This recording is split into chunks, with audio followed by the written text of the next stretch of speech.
Hi guys, मेरा नाम है साहिल खन्ना और आज की वीडियो शुरू करते हैं। सबसे पहली न्यूज है आईजीआर महाराष्ट्र के हिसाब से मुंबई के अंदर 5000 से ज्यादा प्रॉपर्टी रजिस्ट्रेशन हो चुकी है। मई 1 से 19 के बीच में 448.40 मिलियन रुपीस की स्टैंप ड्यूटी कलेक्ट करी है। अभी करंटली स्टैंप ड्यूटी का रेट 5% है और अगर आप कोई रियल एस्टेट लेते हो तो 1% है। 1 अप्रैल को गवर्नमेंट ने 1% मेट्रो सेस भी लगाया था। एक्सपर्ट्स की मान के चले तो महीना खत्म होते होते 6000 से ऊपर रजिस्ट्रेशन जा सकती है। अगर हम मई 2018 के अंदर देखें तो 6672 था, 19 के अंदर 6270 था, 2020 के अंदर सिर्फ 207 था क्योंकि वो कोविड ईयर था। अगर हम 2021 की बात करके चले तो 5360 था। श्रीलंका के गवर्नर ने बोला कि श्रीलंका का जो सेंट्रल डेट है वो रीस्ट्रक्चरिंग से ही सही हो सकता है। अभी करंटली श्रीलंका को 106.34 मिलियन यूएसडी देने थे, पर अभी तक उन्होंने 12.4 मिलियन यूएसडी ही दिए हैं अप्रैल तक।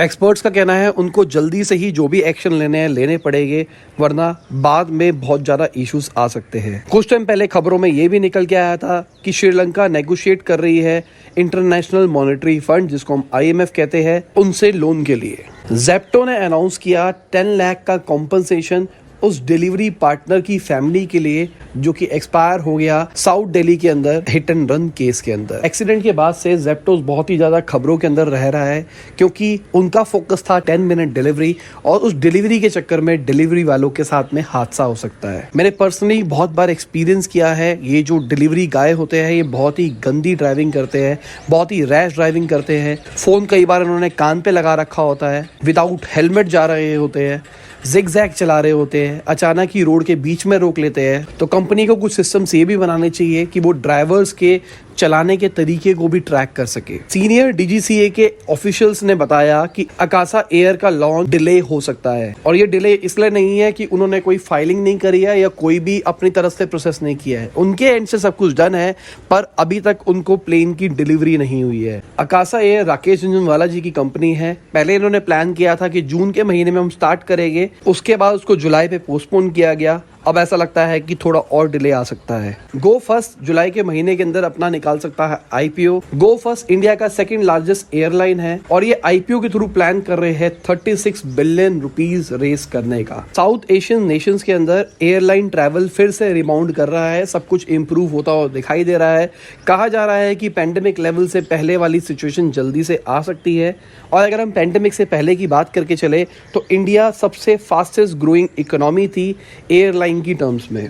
रिपोर्ट्स की मान के चले स्पेसएक्स बन सकता है US की सबसे ज्यादा वैल्यूएबल स्टार्टअप। अगर हम रिपोर्ट्स की मान के चले तो स्पेसएक्स शेयर्स बेच रहा है अपने स्टाफ को $70 पर शेयर के ऊपर, जिसके हिसाब से इनकी वैल्यूएशन पहुंच जाएगी $125 बिलियन की। अभी अक्टूबर के अंदर ही स्पेसएक्स की वैल्यू $100 बिलियन हुई थी और तब से अब तक में $25 बिलियन की वैल्यूएशन और बढ़ गई है। अगर हम दुनिया की सबसे ज्यादा वैल्यूएबल स्टार्टअप की बात करके चले तो वो है ByteDance, टिकटॉक की पेरेंट कंपनी। उनकी वैल्यूएशन है $140 बिलियन और अगर हम चाइना के शीन की बात करके चले वो भी $100 बिलियन की है। उसके बाद स्वीडिश फिनटेक क्लारना आती है जिनकी वैल्यू $45.6 बिलियन की है। हार्दिक पटेल जो कि पहले कांग्रेस के लीडर हुआ करते थे, उन्होंने कांग्रेस को छोड़ा और बोला कि स्टॉप क्रिटिसाइजिंग और बोला कि अंबानी अडानी को हर चीज में डालना छोड़ दो, आपको उनको अच्छे तरीके से ट्रीट करना चाहिए।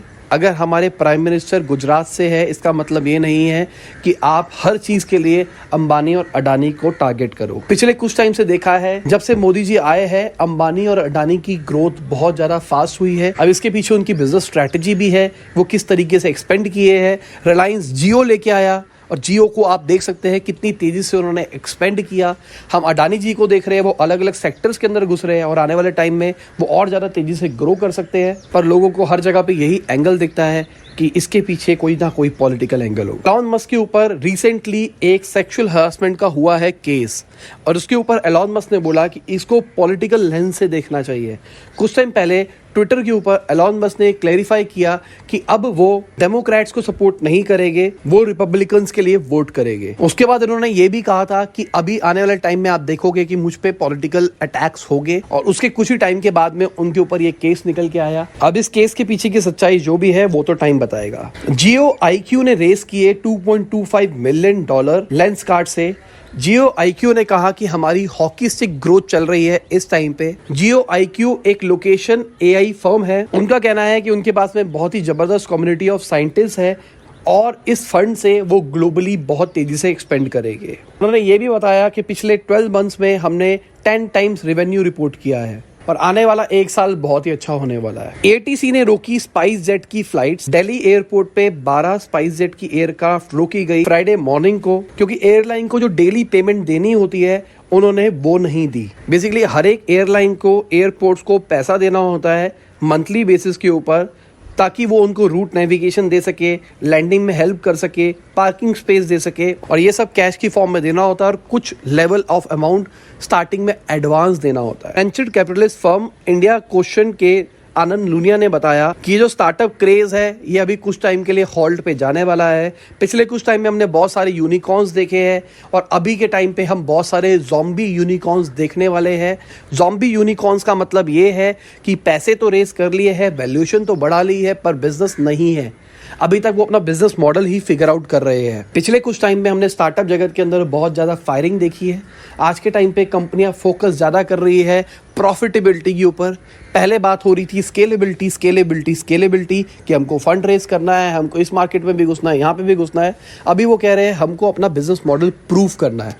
स्काईलाइन ड्रोन टेक जो एक ड्रोन डिलीवरी स्टार्टअप है, उन्होंने बताया कि उन्होंने 4000 एकड़ के लैंड के ऊपर फर्टिलाइजर स्प्रे करे हैं। कुछ टाइम पहले इंडियन गवर्नमेंट ने कहा था कि हम फोकस करेंगे इंडियन मेड ड्रोन स्टार्टअप्स के ऊपर। यहाँ पे बात करी गई थी ड्रोन इन एग्रीटेक के बारे में, और यहाँ पे हम वही देख रहे हैं एग्रीकल्चर के ऊपर ड्रोन का अच्छे तरीके से कैसे यूज किया गया है। कंपनी के फाउंडर सक्सेना जी ने बताया वो यहाँ से 12.5 लाख का बिजनेस जनरेट करेंगे। उन्होंने और उनके कुछ फ्रेंड्स ने ये कंपनी शुरू करी थी दिसंबर 2021 के अंदर, और अभी इनके पास में 6 ड्रोन्स है। 2 करोड़ का इन्होंने क्रेडिट ले रखा है सेंट्रल गवर्नमेंट से एग्रीकल्चर इंफ्रास्ट्रक्चर फंड के थ्रू, जहाँ पे उनको कम इंटरेस्ट रेट देनी पड़ती है। अब उबर काम करेगा ड्राइवर और राइडर के एक्सपीरियंस को बेटर करने के लिए। अभी रिसेंटली उबर ने अनाउंस किया कि वो अपने प्राइसेस 10 से 15% बढ़ा रहा है बहुत सारी सिटीज के अंदर।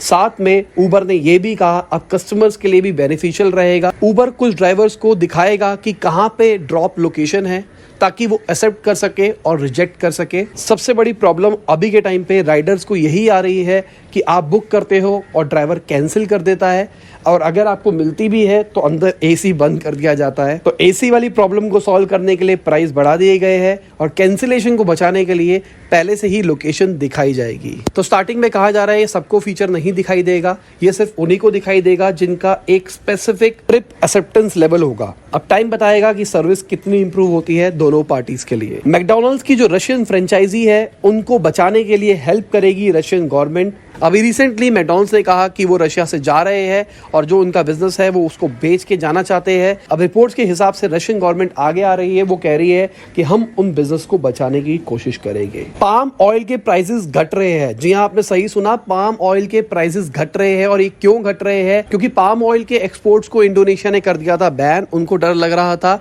कि लोकली इसका रेट बढ़ सकता है। उसके बाद भी एक्सपोर्टर्स ने भेजना कंटिन्यू रखा और जो इंडोनेशिया के अंदर प्रोडक्शन थी वो भी बहुत ज्यादा तेजी से बढ़ गई। तो अभी के टाइम पे सप्लाई ज्यादा है, डिमांड कम है। 23 मई से ये जो रिस्ट्रिक्शन लगाई गई है वो हट जाएगी। एक्सपेक्टेशन है कि रेट कम हो सकता है। अगर फ्यूचर्स की बात करके चले तो पाम ऑयल के प्राइसेस 6% घटे हैं इस हफ्ते। जिलिंगो ने अल्टीमेटली 51 डेज के सस्पेंशन के बाद में जो उनकी CEO है अंकिति बोस, उनको निकाल दिया है। अब इस फायरिंग के बाद में बहुत बड़ी डिस्कशन होने वाली है आने वाले टाइम पे कि क्या हुआ है। दोनों पार्टीज की तरफ से बहुत सारे पॉइंट आने वाले हैं। अंकिति जी का कहना है कि कोई एनोनिमस विसल ब्लोअर था, उनकी कंप्लेन के ऊपर इनको 51 डेज के लिए सस्पेंड कर दिया गया था और अभी सीधा अनाउंस किया गया है कि उनको टर्मिनेट किया जा रहा है। कंपनी ने कहा है कि उनको हटा रहे हैं और आने वाले टाइम में कोई लीगल प्रोसीजर भी ले सकते हैं। तो मुझे अंदर से फील आ रही है जैसे अश्नीर ग्रोवर जी वाला सीन चला था, बहुत सारी चीजें दोनों साइड से चल रही थी,